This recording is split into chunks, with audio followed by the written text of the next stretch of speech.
Silly Seventh-day Adventist conspiracies.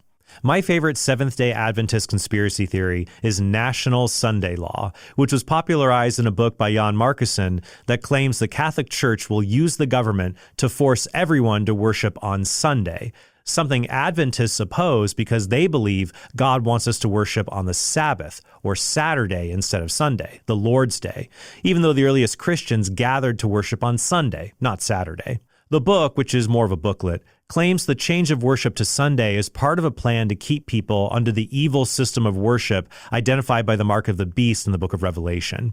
It shows up everywhere, often through anonymous people paying to bulk mail the book to entire towns.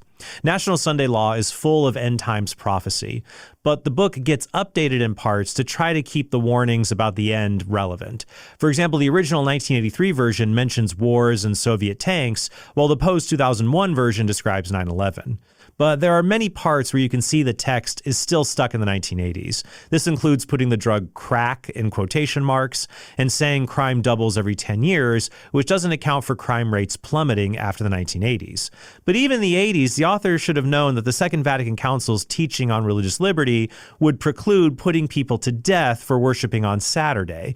And the United States has a very robust protection of religious freedom in the First Amendment.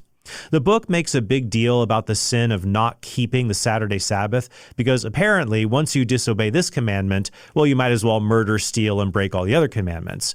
The book says, if you break one, you break them all, James 2:10. It's like two lovers. It's either all or nothing. It's either all or nothing? Okay, O-Town.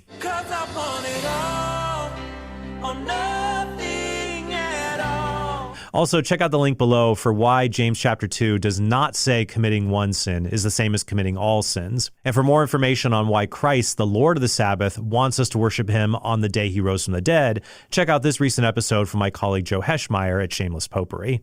Other Seventh-day Adventists claim the Pope is the beast of the book of Revelation, who is a powerful religious ruler and according to Revelation 13:18, has a name that is numbered 666. Some Adventists claim the Pope has a Latin title, Vicarius Filii Dei, or Vicar of the Son of God, and that since Roman letters have numerical value, these letters add up to 666. But the problem with this argument is that the Pope is the Vicar of Christ. Vicar of the Son of God is not one of the Pope's titles.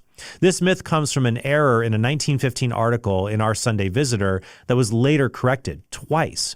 However, Seventh-day Adventists continue to make this claim because they think it supports their 666 narrative. You also have to arbitrarily assign values to letters in Vicar of the Son of God that don't normally function that way in Latin. For example, the IV in vicarious would normally be read as a 4, but the Adventist calculation gives it a value of 6. What makes more sense is that this verse in Revelation refers to the Roman Emperor Nero, who brutally persecuted Christians in AD 64, and whose name, Nero Caesar, adds up to 666 in Hebrew and Aramaic. But you know whose name does also add up to 666 if you change the letters to Latin equivalents? Ellen Gould White, the founder of Seventh-day Adventism. All right, so those are 3 absurd Catholic conspiracy theories. Leave a comment below about other conspiracy theories you want me to examine.